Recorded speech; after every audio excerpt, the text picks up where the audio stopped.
Hi, everybody. Welcome to the MTM workshop today. And we're talking about perspective, but perspective as it applies to the human figure. And that means foreshortening, dealing with foreshortening the limbs, foreshortening the whole body, and being able to use that in a dynamic way in your comic art. So I notice there's quite a few of you here. It's great to have this attendance. All right, I'm trying it again on my iPad because this laptop is not working. I don't know why. The drag is I got a lot of information loaded on it, ready to go, but I will see what I can pull from the iPad as well. First of all, can you see and hear me right now? Yes. Excellent. So at least we've got that part taken care of. All right, so we can work from that. What I want to know is if I can share screen on here. Yes, I can share screen. Perfect. Then I'll do what I'm going to do that way. But first of all, let me say hi to you all and thank you for coming in today. And what I wanted to talk about, I know it was interesting. There must have been a little bit of confusion in the communication because I wanted to talk about foreshortening very specifically, first and foremost. And what I heard, I looked this morning and it talked about perspective. And I said, well, perspective's good, and I don't mind talking about perspective, but I was really going to talk about foreshortening the human figure, which is a form of perspective, of course. Good to see you as well, Manuel, except I'm not really seeing you. I'm only seeing your icon at the moment.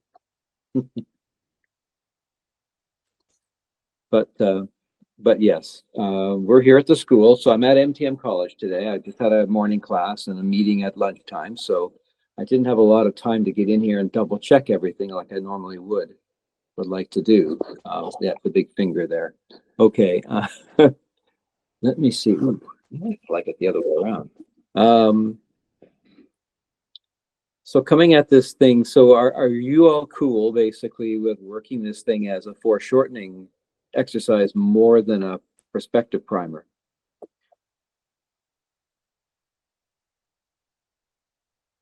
Okay.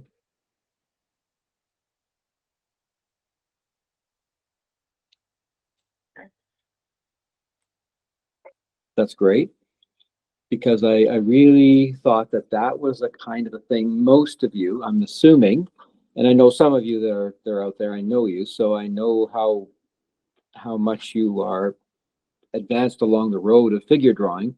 Are all of you, is there anybody who's like a complete beginner here, or have many of you been working your freehand human figures already to some degree?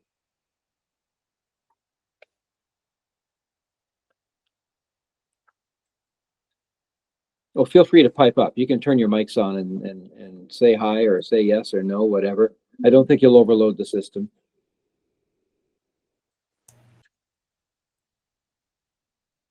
I'm here to just present to my class a lecture from your school and just to give them an idea of what instruction would look like. So thanks for doing this. Yep, marvelous. Well, welcome. Obviously, the online experience is a little different from the in-class experience. And one of the things I don't have set up with this, which might have been fun to do, and maybe another time I'll make sure we do it, is to set up a Discord channel to go with it. Because typically during the time that I was doing the online only, and of course we all had to do that as instructors during the COVID period, was to work very closely with the Discord channel and work back and forth and back and forth. So I would lecture here, and then I would, which is like the Google Classroom that we were using before, and then I would go and review the work of students within the Discord channel, and then I would work over that work quite directly, and then send them a revision and suggested changes to the work. That way I was able to do a lot of the same one-on-one that we'd always been able to do in the physical classroom on the platform, and it worked quite well. Yes, you would, Maria. Yeah, that we spent a lot of time working all of the various disciplines that way. But for today, I'll present. And since I can share a screen, let me just go and get images up and be able to share that. All right. Yeah, so I've just been mounting some images and we can talk about them a little bit. But I want to go through, I mean, a video would be wonderful. And watch out for videos later on. I shared one briefly as a kind of promotion for the workshop that's coming up, the more extensive workshop that's coming up on drawing the human figure. But what I will do from time to time, and you can just watch for this on the MTM site, is mount brief videos of working up figures from scratch. I feel like there's an awful lot of material out there right now on Instagram and so on, where you see a drawing that's basically been done, and the artist is in there madly working with a pencil or pen, and they're refining the drawing. And I think, well, that's wonderful, but it's for a student, for someone who's really wanting to learn from this, it's not that helpful. You'd be better off to see the blank page and watch the thing evolve out of nothing than just be seeing somebody finessing an eyeball somewhere. At least that's my opinion of it anyway. So I'll be doing some of that kind of thing. I've got my mount for my iPad actually here, and I'm going to set it up with a tripod and do a bit more of that. But failing that, and for now, what I've got is a series of step-by-steps. So still images, but I think you should be able to follow the gist of it. But I guess a show of hands would be good as to, or just put your mics on and say yay or nay as to who here has had some experience with drawing the human figure from scratch, and who's a newbie at it. All right. Oh, of course your class count. Does my class count? Yes, it's the same thing. So it definitely counts, Maria. Absolutely. Then yes, absolutely. You have yes. Yeah, well, you know how far, at least for Maria and I, we've gone with that. You guys are covered, for heaven's sakes. This is not a question with you. So the basic principle, just for those who are starting from scratch, is that you're working a simple mannequin figure of the body. It's a simplified mannequin that doesn't worry too much about anatomy, tries to get the mass and basic outer shape of the body looking right, but then deals with the trickier issues of getting a nice gesture, a nice line of action through a pose, or working with the volumes, making sure the volumes feel right, that the thing feels, even in simplified form, feels three-dimensional, and that you're able to get the perspective looking right. And it also involves early on, most importantly as well, foreshortening of the individual parts. And that could be an arm or a leg, but it could also be the whole trunk of the body as well. And getting the foreshortening working right on that. Because if you feel confident in being able to manipulate the various parts and basically put them back together again, then you can refine those simple mannequin models, adding anatomy, adding lighting, adding drapery and features, facial features, but also other and anatomical components of it. Getting all those things working, but you do it later. You do this in steps. You don't attempt to do everything all at once, and that's the gist of the process. Let me start to share, and we'll just talk about a bunch of stuff. All right, are you seeing all yourselves right now? Yeah, it looks like it. Okay, good. So what I want to do is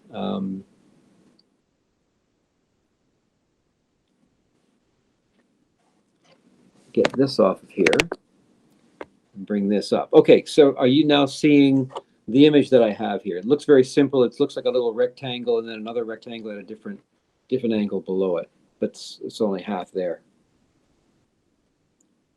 This doesn't look like much. Can you see it though?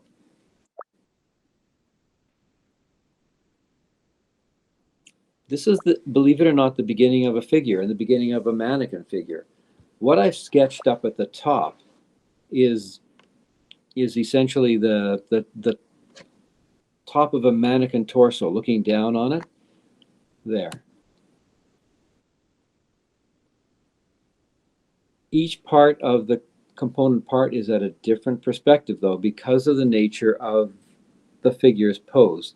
I'm trying to get a nice S-curved line of rhythm through the figure, so I have the head tipping forward. So you're seeing the back of the head, but essentially from an eye level point of view. Whereas you're seeing the torso from a very compressed point of view, looking down the back of the figure. You have the hips also compressed, though not quite to the same degree as the torso is. And the changing degree of compression creates the illusion of the curve through the spine and the curve basically through the core of the body. Here I've been adding arms and legs to the pose, and there's also foreshortening involved here. And so when you're working with simple cylinders, however, you can just simply practice back and forth, compressing each of the individual cylinder parts, and then you can literally put them on each other. Now, there's a lot more to it than that. That sounds very simple, and it is simplistic to say that. But it is the beginning of a process, and there are other issues here, such as getting the gestural line through an individual arm or a leg. And you can see that leg, that if I had to build two cylinders representing the upper and lower part of the leg, on that outstretched leg on this character, they wouldn't quite line up with each other. There's a little bit of a setback at the knee, and that's an important thing to note, because if you're dealing with the beginnings of figure drawing and you're working the limbs as simple cylinders, then you need to know how those cylinders are going to fit together in a way that's going to make sense and look good, move you in the right direction. Here's another one. Building, this is a classic mannequin torso and a hip construction built underneath. And then I've literally been doing, it's very much like the other one, only now we're seeing a little of the top, the front of the body in the mix. In this case, I'm adding the arms. Typically what I will do is I'll do the core of the body first. I usually leave the head until at least the second step, because whatever line of action you put through the body, through that core, extends up through the neck and into the head as well. So you want to include that as part of the process. And this is some kind of a hovering heroic figure. And I've just put a twist in the body and an arch the back. Not much more to it than that. I haven't done anything too spectacular with the legs. I've kept them fairly similar. They are foreshortened as well, although it's a fairly gentle foreshortening, but nonetheless. Here's a more extreme example. You're all getting this, right? You're seeing the sharing of the screen right now? Yes. Yep. Marvelous. Okay, glad to hear that much worked anyway. So this is a figure from a low angle, and it's the difference here when I'm on my iPad is I don't have a pointer, because otherwise if I was on the other I'd be pointing at everything going. But this once again would have started with the core of the body, and when I say core I mean the torso and the hips, and somewhat later on the head. So in the case like this, I would draw in the hips from a low angle, and because of, once again, I want to arch the spine a little bit, I want to make sure when I draw the torso on top of the hips that I make it even more compressed. I make it appear like it's even more of a sharp angle. There's another issue going on here as well, and that's because this is a 3/4 view. I am treating this a little like a technical perspective treatment. And what I mean by that is that there are lines. Let me see if I did it. No, I didn't do it on the next one. But there are imagined grid lines going back towards a low vanishing point on a low horizon line. And so if you look at the angle through the knees, for instance, and the angle across the waist, and then the angle across the shoulders, you'll see that they're all angling down to the lower right. And to different degrees. I mean, if you look at the tips of the toes, for instance, and you were to connect those and have them go off, they'd also be angling down. And if I've done my job halfway to decently with this, then those lines would be converging on a point, a low vanishing point right, somewhere offside, well off the screen. So in a standing figure like this, where arms are basically at the sides, legs are evenly balanced. I'm not shifting the weight of the figure from one leg to the other at the moment. They're basically even. Then you can literally work your perspective lines back towards a vanishing point, and it will make sense, and it will line up and it will show off the perspective. But you can see the degree of compression going on in the upper body here, and it's pretty obvious if you just look at how large the legs are relative to, and how long they are relative to the upper body.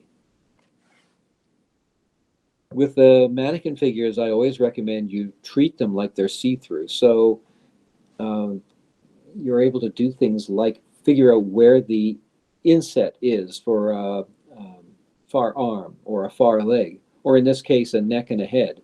So I took the center line on the figure and I wrapped it around just out of sight, where that would be the beginning of the neck. And I would draw in the neck that way. I'll show you some more constructions of that nature later. I did have some foreshortened limbs here. And this is a leg obviously going away from the camera and an arm coming towards the camera. And in each of these cases, they were constructed using cross-sectioning. And by cross-sectioning, I mean, if you were to take the individual element that you're drawing in perspective and you're trying to get the foreshortening right, it's good to be able to take into consideration the shape at each juncture.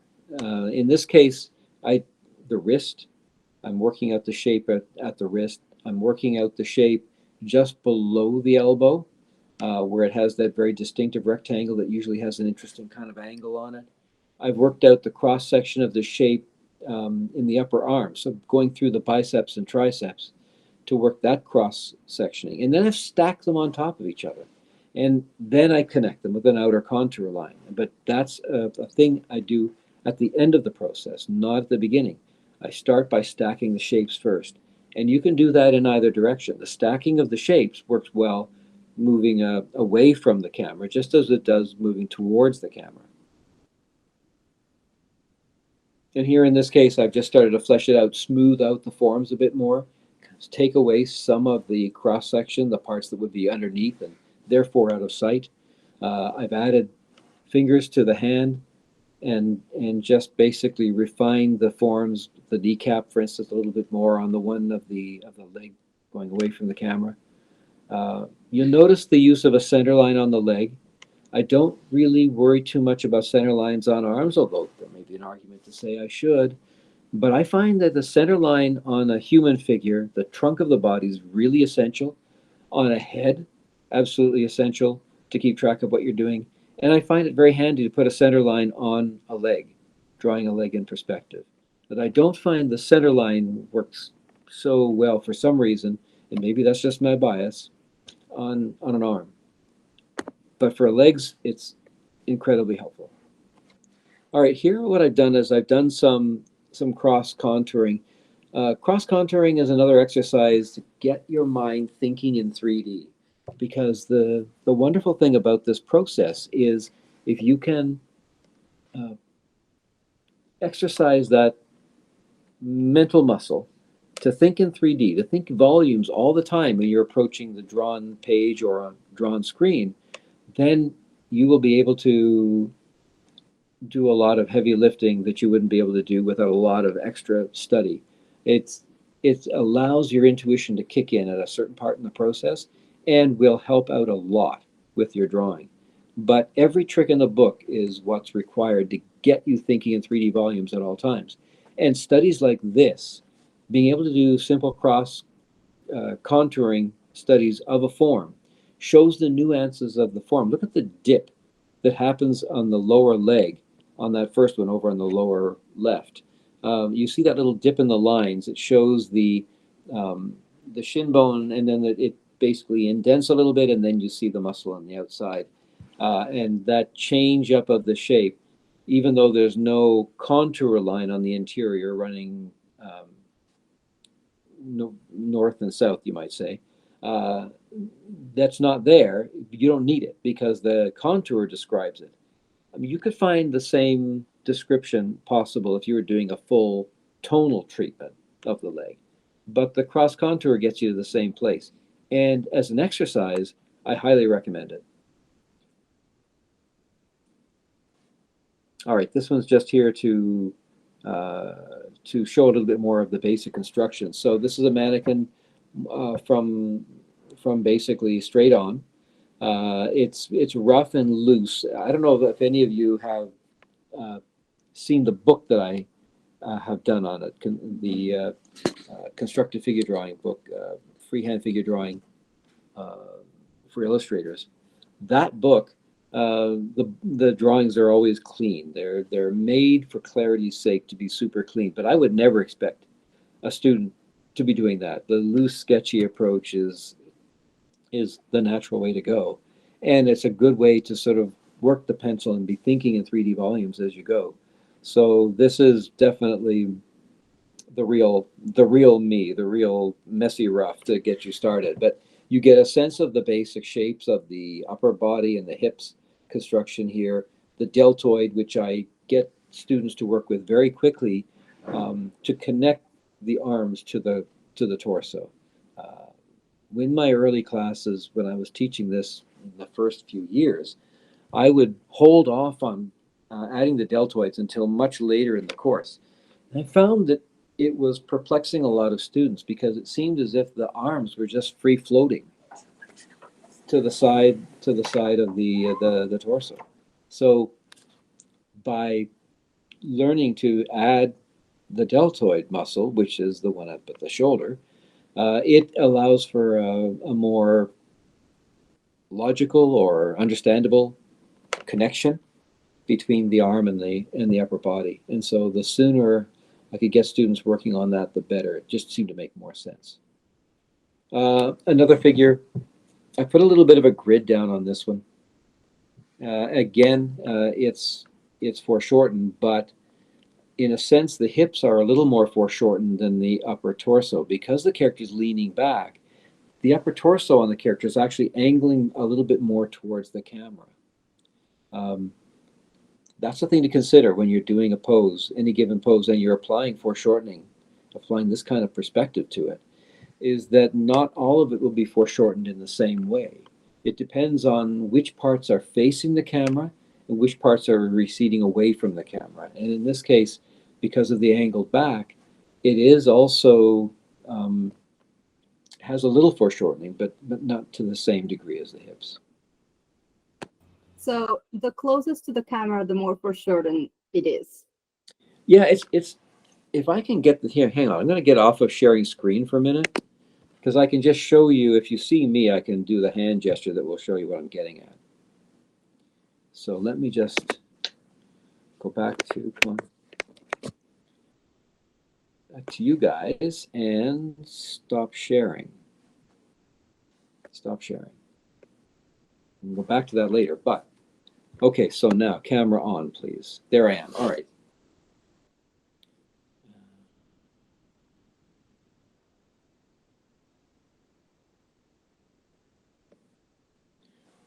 All right, here I am. Okay, so imagine that this is the camera and that the lens is aimed down like this. So if I've got, say, a leg on a character down here somewhere, and the leg is straight up and down, like so, that's a lot of foreshortening being applied to that leg because you're looking at it from above.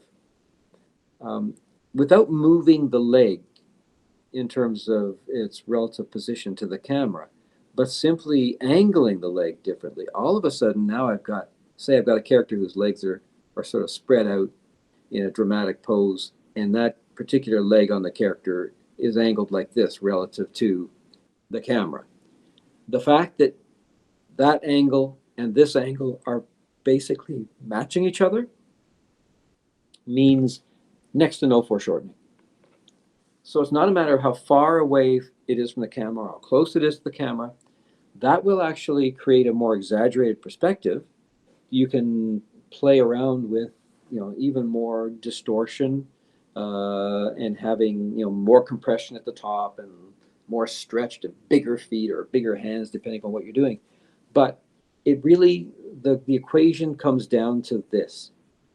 Where's your camera angle relative to the angle of the object being viewed? And if it's like so, consider there's no foreshortening going on. But if it's like this or like that, this is what I mean by being steep. So if you're looking straight down on something, then the foreshortening is extreme. Less so, less so, less so, less so. Oh, wait a minute. No foreshortening at all now because you're lined up with the camera. So that's another important consideration. When you're looking at dealing with a given pose and, say, rotating that pose in perspective, you need to be prepared to know that different parts of the body will be foreshortened to different degrees based on that particular relationship. Makes sense. It's yeah, and in application, the more you practice it, the more it just feels right to be doing that with it. Let's see if I can share some screen again.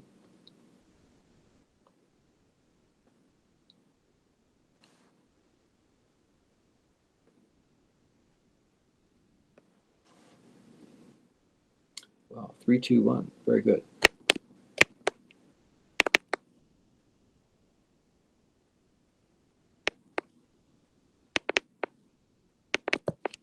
Come on, get out of there.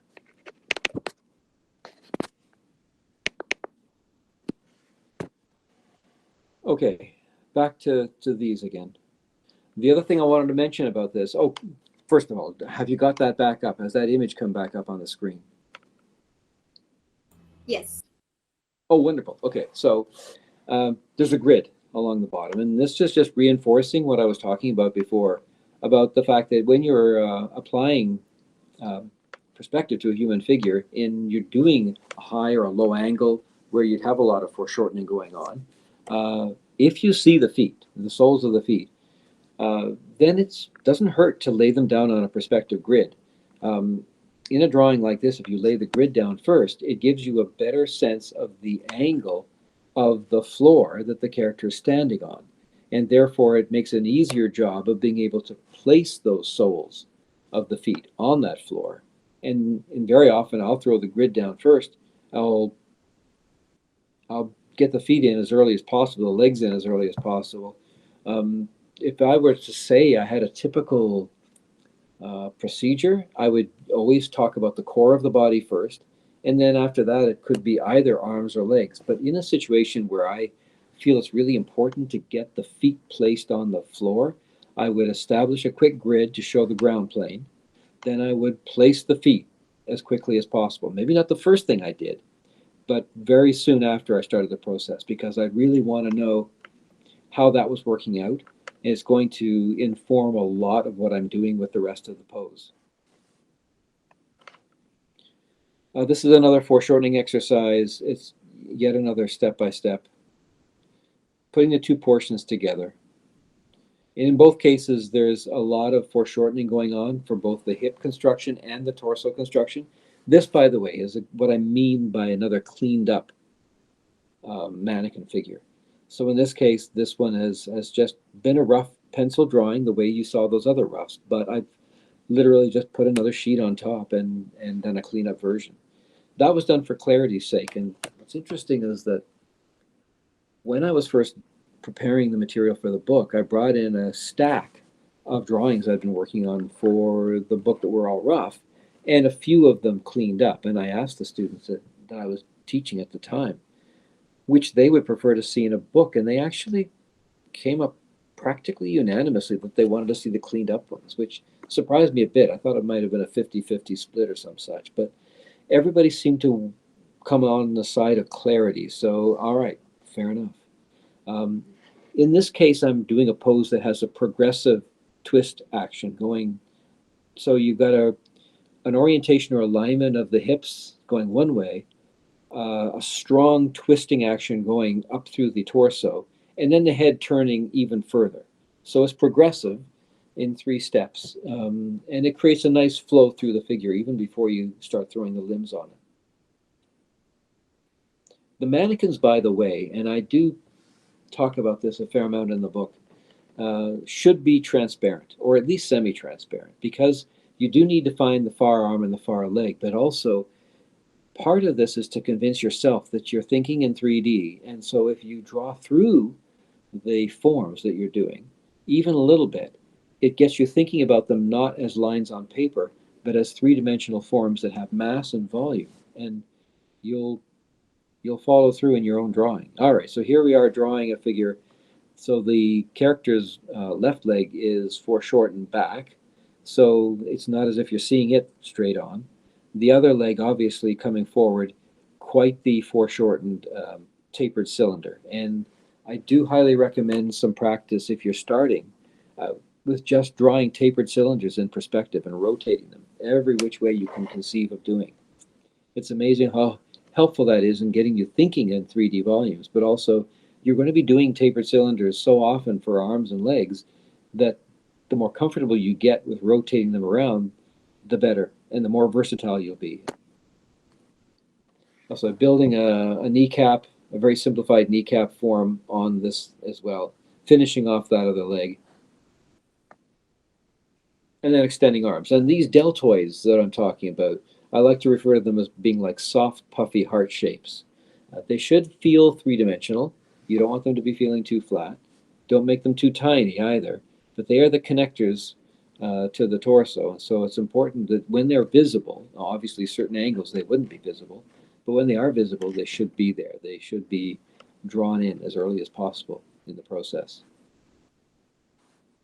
And here is another figure, the same figure with the forearms now attached. And you can see the distinctive shaping that I'm talking about at the elbow or just above the elbow. And then what I've done with the cross sectioning at the wrist is made it almost like a 2x4. So it becomes a little bit more squared up. And typically that's useful in terms of the modeling. Now throwing hands on. Now obviously the fingers themselves are foreshortened and the thumb, particularly in the leading hand here. At this point I could be adding the features, whoever the character is.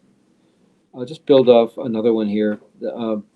This is another shot where a lot of the foreshortening is running through the body itself as we're seeing the character from behind.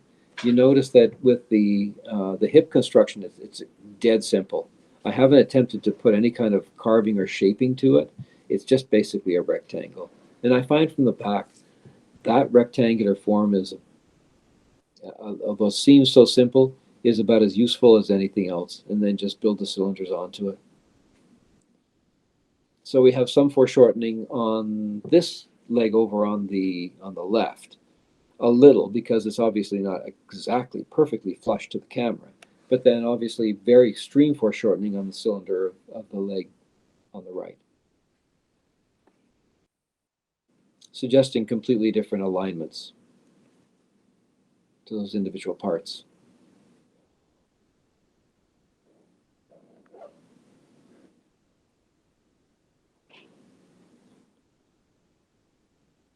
And again, with this pose, because I felt it was important to get the contact points on the ground, and even though it was not a high or a low angle, I wanted to get those legs and feet in as quickly as possible. And that's why I treated that as the number 2 job to do here. And the arms could come anytime afterwards.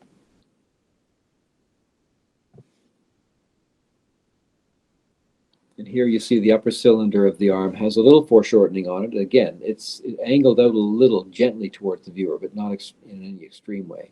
Whereas the calf on that leg that has the very, very foreshortened thigh, that calf is basically flush to the camera. There's essentially no foreshortening there at all.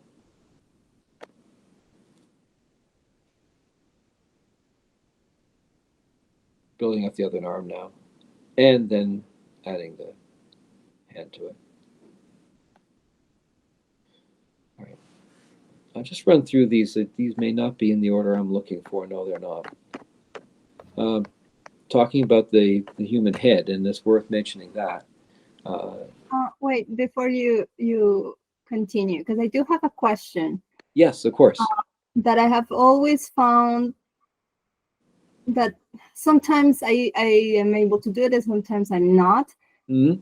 How do you ensure when you're foreshortening a figure that it still looks in proportion? Like when you have a very deep, a very intense foreshortening. And this is something that I admire all the time in your mannequins, and is that it always looks like it has still, it looks the right size, it looks the right length. I think principally the main thing is experience with building, like the rotation of the cylinders is perhaps the most effective one. That's why I like to stress it, because the more you rotate them, I should be going and finding that stuff. Let me just stop sharing screen for a minute. I mean, I can go through this thing ad infinitum, and there's more good material here. But what I'd love to do is find the sheets that deal with that specifically. This is another good one, pertinent one right here, though. This is a character from a high angle looking down. And it illustrates what I was talking about earlier about the legs. Have a look at the legs. The character's right leg is angled away from us in a very extreme way. So it's extremely short. With a standing figure like this, again, this time you could be imagining a high vanishing point on a high horizon line. You could be literally lining up the parts of the body with that. That suggests that the foot would have to be way up there to work in the perspective. So the tendency when you're doing a thing like this and you're not thinking too much about it and you're just freehanding away would not be to have the foot that far up. You'd be wanting to drop it lower, closer to the other foot. But this is creating the illusion of the perspective. That other leg in the foreground, it is also being looked at from above, but not nearly as extremely as the character's right leg. So the difference between the angle of the left leg and the right leg is reflected in the degree of foreshortening being applied. This also shows the cross-sectioning I talked about once again, literally going halfway down an arm, an upper arm, and just building in the cross-section through the biceps and triceps. Then coming down and building one just below the elbow, which is usually a very simple oval shape, but that oval shape has to be of a specific angle. That angle changes depending upon the hand position. So it's worth it to basically, and this is something that most of you, if you've ever tried doing drawing, figure drawing on your own, know. Test things out in front of a mirror.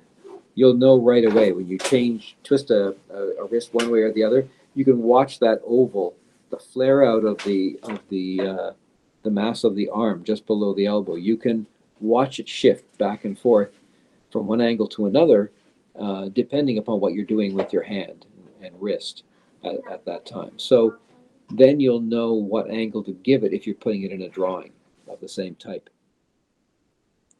But yeah, Manuela, it really is the experience that comes from just doing over and over and over again the rotations of the parts. More simple mannequin figures in various actions. I've refined the constructs of the knees a little bit here. The others were more bulbous. You can see these are a little bit sharpened. I refer to mannequins as being ultra simple or somewhat more advanced, where you start to refine some of the features a bit more, make them a little bit more lifelike. But the original mannequin is simplified just so that you can get a handle on all those other essentials. Minor foreshortening of the one leg here.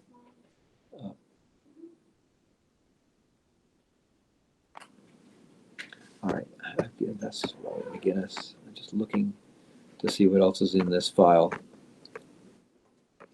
There's lots of things we can talk about. Of course, hands themselves. The hands I tend to simplify into basic wedge block forms, and there's that 2x4 at the wrist again. But you notice how I've displaced the hand off of it, not quite lining it up neatly. That gets a lovely S-curve gesture running through the forearm, down through the palm, and then up through the fingers. So you can see in that second illustration, certainly the second diagram, where I'm just beginning to build fingers and the thumb onto that mannequin hand. You can see, if you were to run a center line through the forearm, how it drops down and then up again through the fingers. And that's another lovely gestural nuance that you can tap into to give gestural life to any of your figures.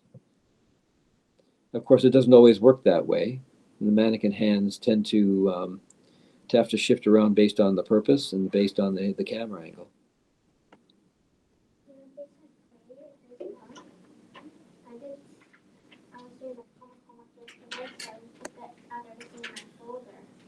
So some fairly extreme perspective on some of these. And then building off of those, the actual fleshed out hands.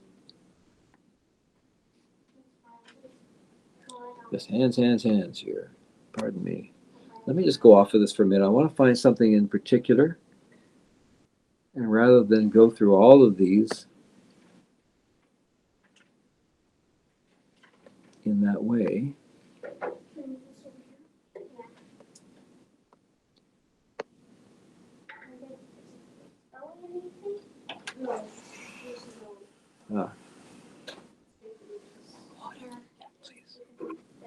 yeah, another example of cross-contouring a form. In this case, a more advanced mannequin model. But then I did the cross-contouring. And again, this is a great exercise for understanding the volumes of what it is you're drawing. And as a study, it's very, very useful to do this, not just with the human figures, but with many other types of objects as well, to understand the nuances of their shapes and to get a general feel for drawing volumes into your line art. Yeah, that's not what I'm looking for.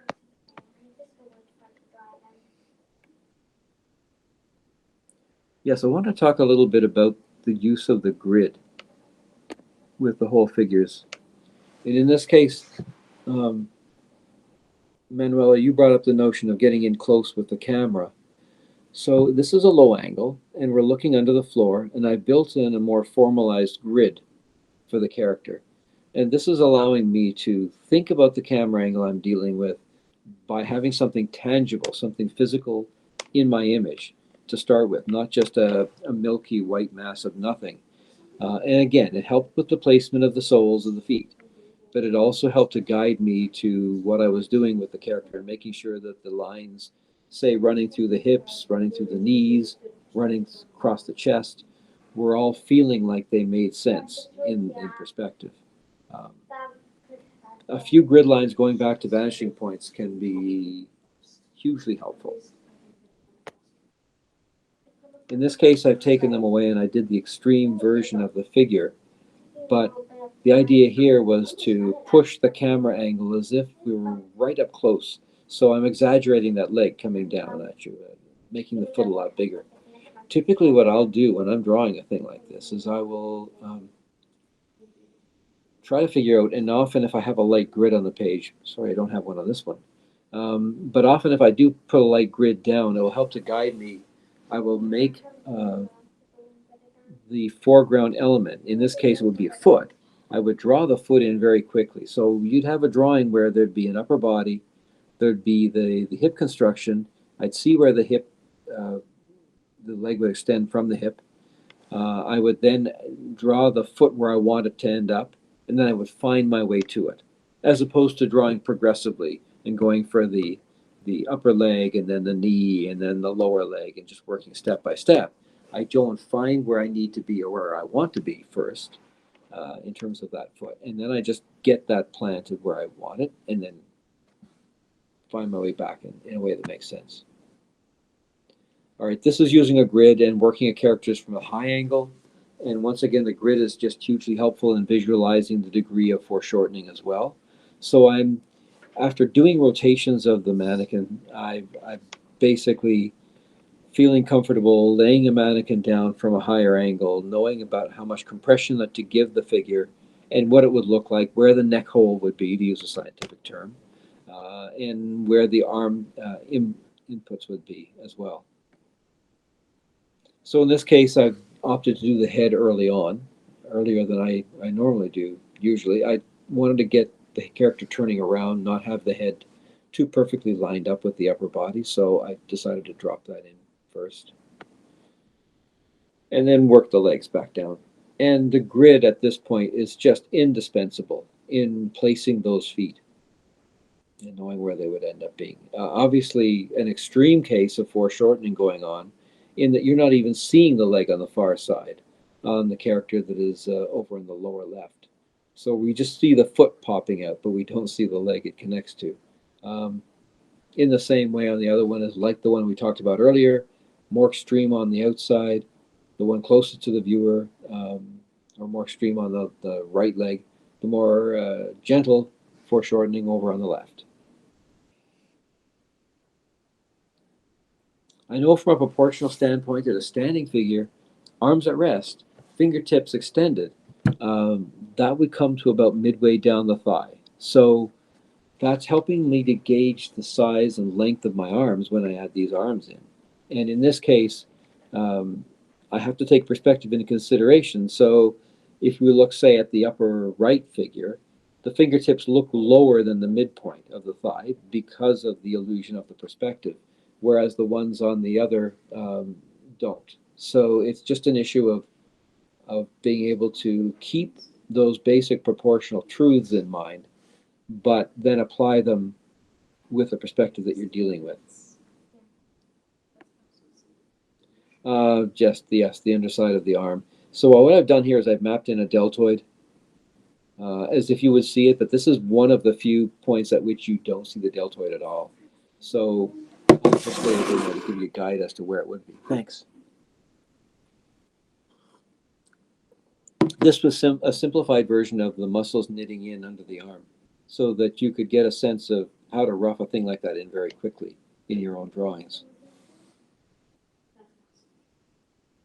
Go back out of that again and see if there's anything more pertinent to the foreshortening. Just a lot of hands, some anatomy.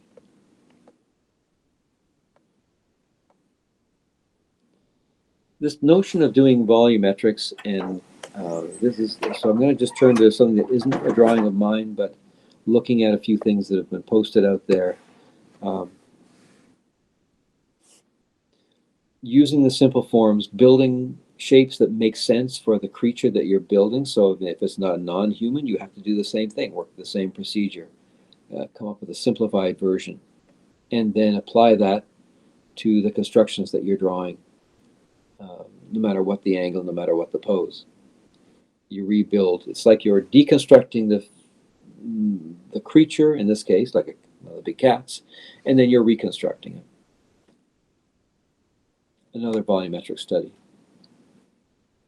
So, as I say, the things we use to draw the human figure can be applied outside of the human figure as well. Just a quick rough study of figures, working a basic outer contour, adding a little bit of anatomy to what was a simplified mannequin, only not doing much with the inner lines. The idea being that you can imply a lot of anatomy with what you do with the outer contour lines on a form, without going into great detail on the interior. Okay.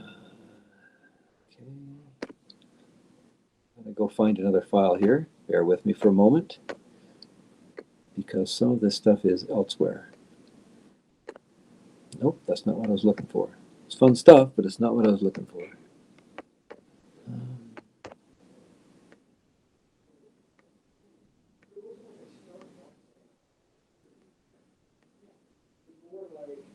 I just sort of adapted it Okay. to what we've already kind of studied.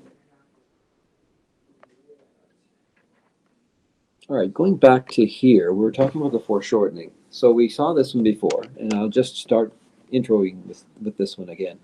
And here's another version of what I was talking about with the step-by-step. So have a look at the extended arm. And we don't see the underarm this time, but we see a much shortened cylinder.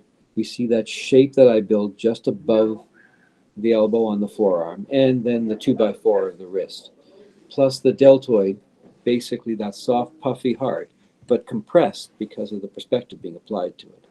In each form being overlaid on top of the other.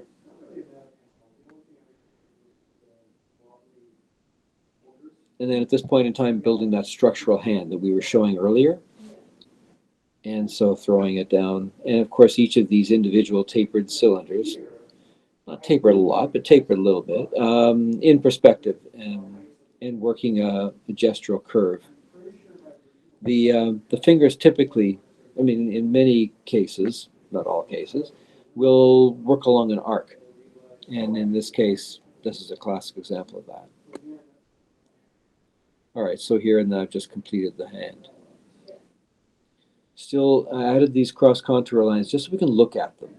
The cross contour through the upper body, cross contour, or not upper body, but the upper arm, then through the deltoid itself. And I built in a little bit more the striations of the deltoid. Maybe a little bit too puffy, a little exaggerated, I'll grant you, but I think I was stretching the point to make the point at the time. Another example of extending through the arms, and this is again using both cross-sectioning and cross-contouring to bring out the volumes.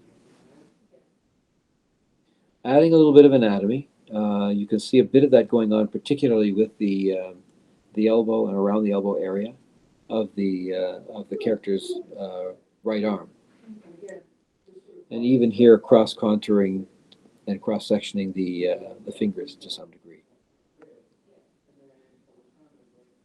And as I mentioned before and showed with that leg, this process of using contours or cross-sections to help to define what you're doing with an extended limb or even a whole figure doesn't just work when you're dealing with an arm or a leg coming towards the viewer, but as well going away from the viewer. Yeah, notice how I've compressed them a little bit more right here to suggest the change of angle going on as we come off of the forearm and into the palm. Now again, some fairly extreme foreshortening on that leg. And if you were to build the cylinder of the lower leg and the cylinder of the upper leg, you would notice that they don't quite line up again. I'm going to stress that again. When they get to the knee, an extended leg like this, the cylinder of the lower leg would be pushed back a little bit.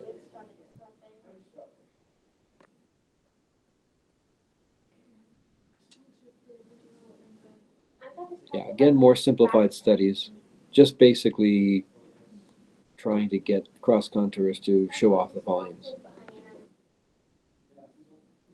More of same.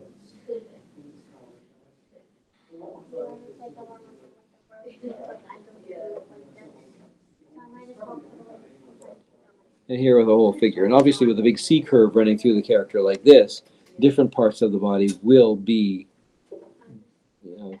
foreshortened to different degrees. The legs, very little. Almost not at all. By the time you get to the hips, a little bit of foreshortening. Obviously, that great arch through the back is suggesting a lot of foreshortening would have to be there in the upper body, in the torso itself. Minimal foreshortening in the arms.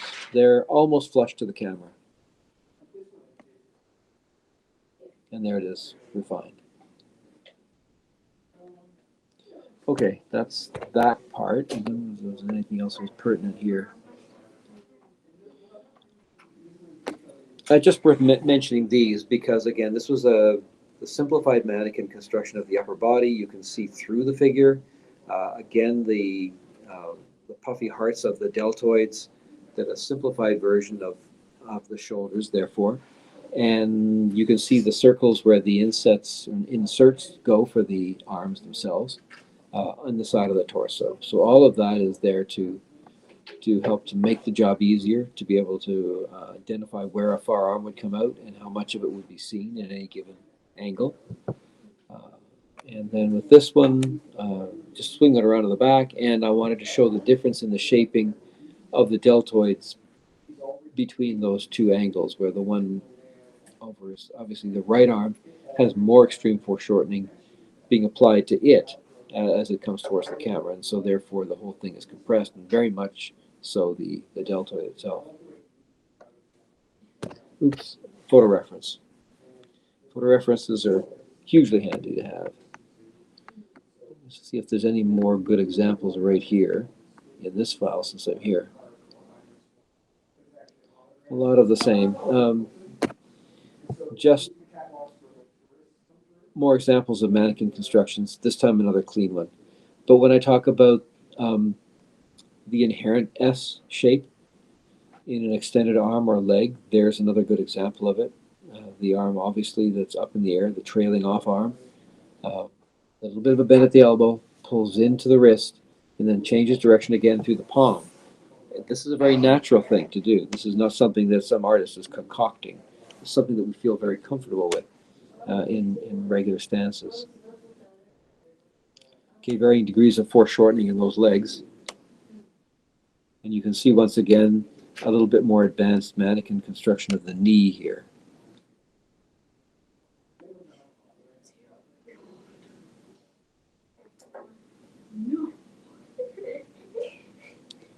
And a pose like this doesn't exactly cry out foreshortening, but of course there is foreshortening involved in it. It is in perspective. It's not a straight side view. And so you have to have some degree of compression through the upper body and then through the limbs themselves, but very gently on those limbs. It's not an extreme shot. It's not like straight on from the front or back.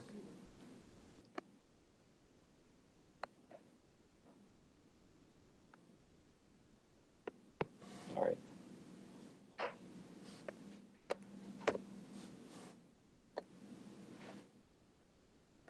Going to see if there's anything else that is directly involved with what we're talking about there.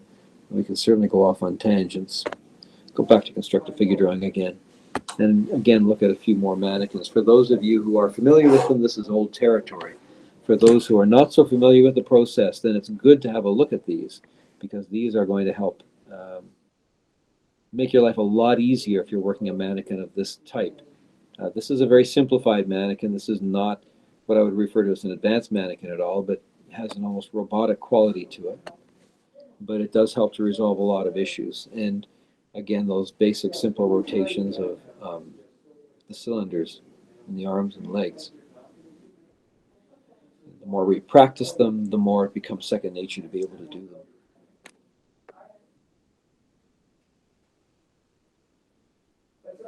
A little bit more anatomy applied on these mannequins.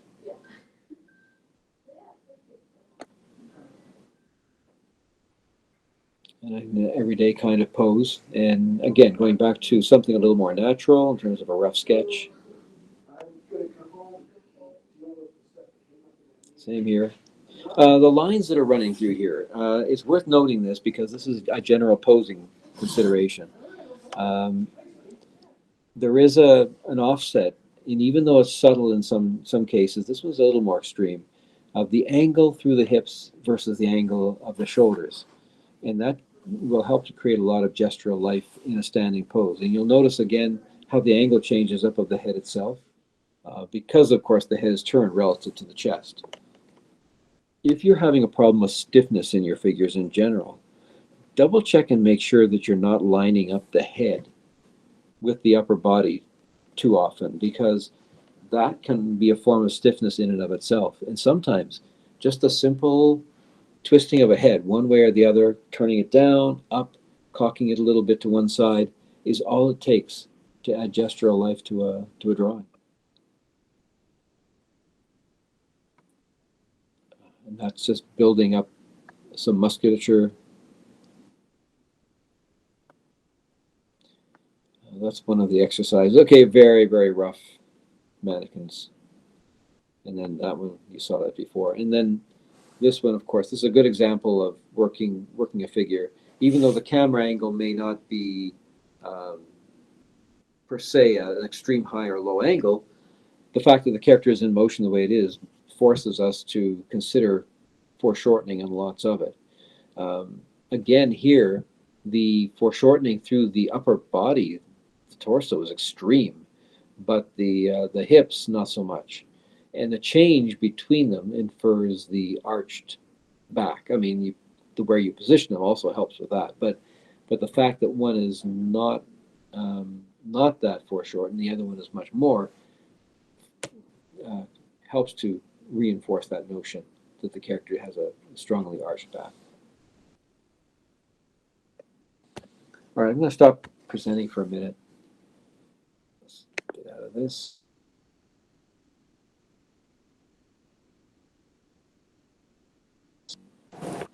Funny because there's a lot of those mannequins that you would feel like they're very straight, but when you look at how it actually goes, they're twisting, or they have Yes. C-curve type of Yeah, and the wonderful thing about it when you're posing characters like this is that a little goes a long way. I mean, that the fact that the shoulders and the hips are doing this is that's that contrapposto, which is like a classic technique, can be used in a lot of classic standing figures.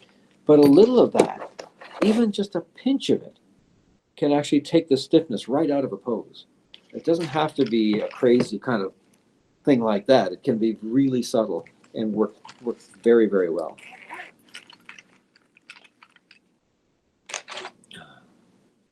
I was going to put it out to you at this point in time. Who's got questions or comments or thoughts? Let me put it out to you guys about what we've been talking about. Don't be shy. I'm having a drink. Just water though.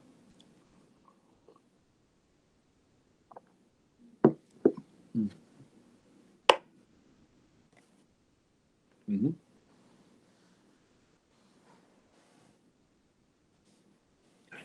I sorry. In the same in the same line of thought of that contrapposto and that little like small twists. Mm-hmm. Something that I've been kind of struggling is how to be able to make my poses feel a little bit more natural. Mm-hmm. Any tips on that? Any exercises that I could enforce for improving I think that? one of the best is to look to nature. That is to be able to work from either models or photo references to some degree. But when you're looking at them, you have to keep in mind that not all photos, for instance, are good photos, and you will get many of them that your instincts will tell you that's not so good. The character actually, even though it's a photograph of a real person, it'll look stiff, and that can happen anytime. So you have to choose and look for the ones that you feel like you can really learn from. Ones that will have good gestural energy, nicely designed.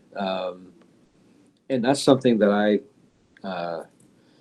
feel is really important, because if you're going to be working and taking your lessons from life in that way, you want the best poses possible to work with. Um, Also pushing it. Basically, I feel that now, having taught for as many years as I have, that most students in general tend to um, err on the side of being too conservative with their poses. And I suppose if you'd asked me before I started teaching, if I had any opinion on that, I might have said, oh, maybe they'll just be too crazy, too wild and crazy with their poses, and we'll need to rein them in, tame them down. But it's never been that way. Oh, maybe once in all those years, maybe once I can think of one student that was a little bit over the top crazy instead. But more often than not, a little more is better. Um, a bit more of an offset of the shoulders and hips, a little bit more of a twist.